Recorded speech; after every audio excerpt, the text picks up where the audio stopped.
Je voudrais vous parler aujourd'hui de la prime d'activité, en quoi c'est un progrès social qui est majeur, qui est le fruit d'une longue évolution.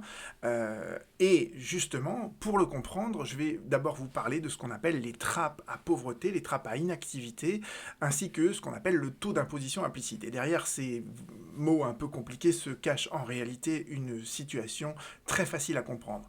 Quand une personne se met à travailler, eh bien, elle va perdre tout ou partie de ses allocations de chômage ou de son RSA. Ces allocations logement vont diminuer également, puisque le calcul des allocations logement, c'est en fonction du revenu. Éventuellement, cette personne, elle était exonérée de taxes d'habitation et de redevances télévision, elle va devoir la payer. Elle perd la gratuité des transports en commun et éventuellement, elle va devoir souscrire une complémentaire santé. Donc la trappe à inactivité, la trappe à pauvreté, c'est ça. C'est que, en fait, parfois, quand on reprend une activité salariée, eh bien en fait on perd tout un ensemble de droits qui fait que le jeu n'en vaut pas la chandelle. Et cette problématique, elle a été identifiée dans les années 70 et surtout à la fin des années 90-2000. Vous avez notamment le rapport Bélorger que vous trouvez sur le site viepublique.fr qui essaye de réfléchir justement là-dessus. Et il y a notamment dans ce rapport ce graphique qui je trouve assez parlant à propos des aides au logement et qui vous montre bien que les aides au logement, elles baissent mais drastiquement, arrivées à un certain niveau de revenu en fonction de la composition du couple. Voilà. Et ce graphique-là, il vous montre bien que, vous voyez, il n'y a aucun lissage. C'est que la perte, elle est absolument brutale. Dès qu'on a franchi un certain niveau de revenu, on perd énormément. Ce qui fait qu'on en arrive à ce qu'on appelle justement les taux d'imposition implicite. Dans certains cas, le fait de reprendre une activité salariée, ça vous fait gagner 100 euros de plus, mais vous allez perdre 120 euros d'aide que vous perceviez par ailleurs. Donc dans ces cas-là, le taux d'imposition implicite, il est de 120%. Pour 10 euros de gagné, vous en perdez 12. Ou, sans aller jusque-là, vous avez des taux d'implicite qui parfois sont de l'ordre de 80%. Et ce que disait le professeur Bichot dans la revue Droit Social, dans un article là-dessus, c'est que les mêmes causes produisent les mêmes effets. Quand vous taxez les riches de 80%, qu'est-ce qu'ils font? Ils font de l'évasion fiscale. Eh bien, les pauvres, ils ne peuvent pas faire de l'évasion fiscale parce qu'ils ne sont pas soumis à l'impôt, mais ce qu'ils vont faire, c'est qu'ils vont rester en retrait du monde du travail parce que pour eux, ça n'est pas incitatif justement, de reprendre une activité salariée. Et donc la question qui s'est posée à la fin des années 90, début des années 2000, c'est comment est-ce qu'on peut rendre à nouveau le travail incitatif? Comment est-ce qu'on peut supprimer ces effets de seuil? Et la solution qui a été proposée, c'était des solutions catégorielles pour chacune vous voyez, des aides sociales qui étaient attribuées, c'était de permettre notamment un cumul transitoire entre l'aide sociale et le revenu d'activité. Dans le cadre de ce qui était le RMI à l'époque, qui est devenu le RSA, l'allocataire pouvait donc percevoir son RMI et pendant 3 mois cumuler ce RMI avec son revenu d'activité. Et donc vous voyez que ça c'est une sorte de petit coup de pouce pour essayer de lui faire comprendre que l'insertion dans le monde du travail c'est intéressant et qu'il est bien pour lui de continuer à travailler.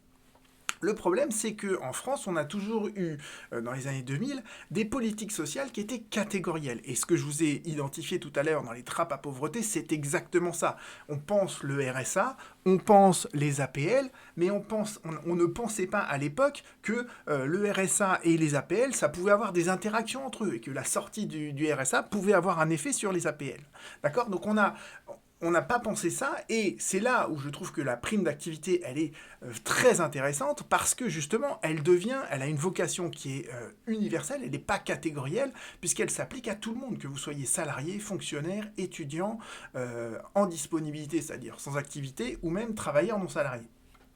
Et cette prime d'activité, elle a un double objectif, d'accord? Son premier objectif, comme je vous l'ai dit, c'est d'inciter les gens à exercer une activité professionnelle, et son deuxième objectif, qui est très novateur, c'est de soutenir le pouvoir d'achat. Pourquoi c'est novateur? Parce que dans ce qu'on appelle l'aide sociale, le RSA, l'allocation adulte handicapé, l'AH, etc., les minima sociaux, on les attribue aux gens parce qu'on veut créer un filet de sécurité pour éviter qu'ils tombent dans la pauvreté et dans la grande pauvreté. Donc l'aide sociale, sa logique, en fait, c'est de protéger contre la pauvreté.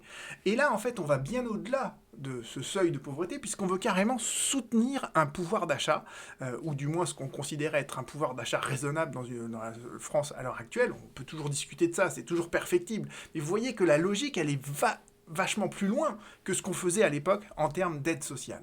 Et surtout, c'est très intéressant pour les travailleurs non salariés. Je vous ai dit que les travailleurs non salariés, c'est un peu l'angle mort des politiques sociales depuis très longtemps.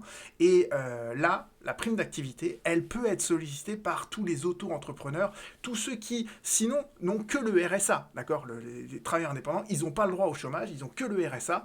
Et donc là, en fait, quand ils commencent leur activité, et pour beaucoup d'entre eux, dans certains secteurs, en fait, leur activité, elle n'est pas très rémunératrice, hein, notamment dans le cadre de la coiffure, etc., eh bien, grâce à la prime d'activité, ils vont pouvoir en fait avoir un niveau de pouvoir d'achat qui est raisonnable, en tout cas qu'ils ne pourraient pas atteindre malgré tous leurs efforts à travers leur seule activité d'auto-entrepreneur ou de travailleur indépendant. Donc vous voyez, c'est quand même une prime, enfin c'est vraiment une construction qui est très intéressante à mon sens. Parlons brièvement, sans rentrer dans des détails trop techniques de comment on la calcule, cette prime d'activité. Elle a un montant donc qui est forfaitaire, et ce montant forfaitaire, on va lui additionner une fraction des revenus, donc 61% des revenus professionnels qui est gagné donc par la personne, plus éventuellement en fonction de la composition de son foyer, il y aura des bonifications individuelles, et on va retirer de ça les ressources qui sont prises en compte dans le foyer. Parce que là, on est toujours dans une logique donc d'aide sociale. La logique d'aide sociale, c'est de dire, voilà, on attribue une certaine somme d'argent à quelqu'un, mais on tient toujours compte des ressources qu'elle a par ailleurs. Ce qui fait que, vous voyez, bon, là il y a cet exemple chiffré que vous retrouverez sur servicepublic.fr, mais pour une personne seule avec enfant qui a un salaire net de 1300 € et qui a une aide au logement, bah, elle aura une prime d'activité qui sera donc de 151 €, puisqu'on prend ça, le montant forfaitaire, on rajoute 61% des revenus plus la bonification individuelle, et on va retirer ensuite les revenus et le forfait logement.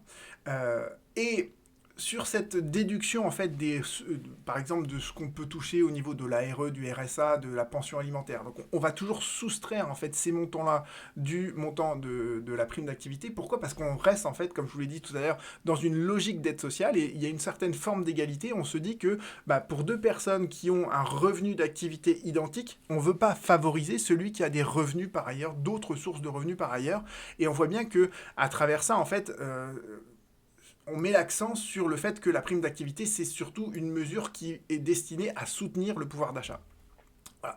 Ce qui est intéressant aussi, c'est de se poser la question de savoir à partir de quand on sort en fait de la prime d'activité. Au-delà de quel seuil, finalement, on ne va pas la toucher.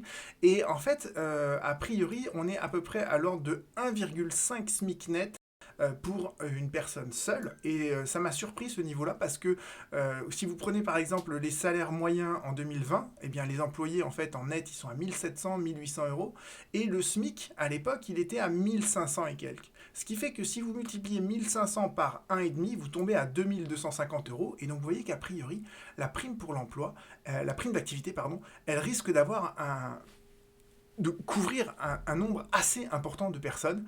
Et c'est un grand bouleversement en fait dans notre système de protection sociale parce qu'on est en train de créer une sorte de revenu minimum garanti pour une fraction qui va être de plus en plus importante de la population. Et donc ça, c'est assez novateur.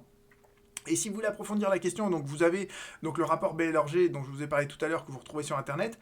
L'article du professeur Bichot, peut-être un petit peu daté, mais vous avez surtout un article récent de Romain Marié sur la prime d'activité, qui est une très très bonne analyse, un peu problématisée justement de tout ce que ça bouleverse dans notre mécanisme, dans nos mécanismes de protection sociale, d'aide sociale. Malheureusement, c'est la revue Droit Social, c'est une revue qui est pas disponible en ligne gratuitement, mais pour les étudiants en droit en tout cas, c'est quelque chose qui mérite d'être lu. Voilà, à bientôt.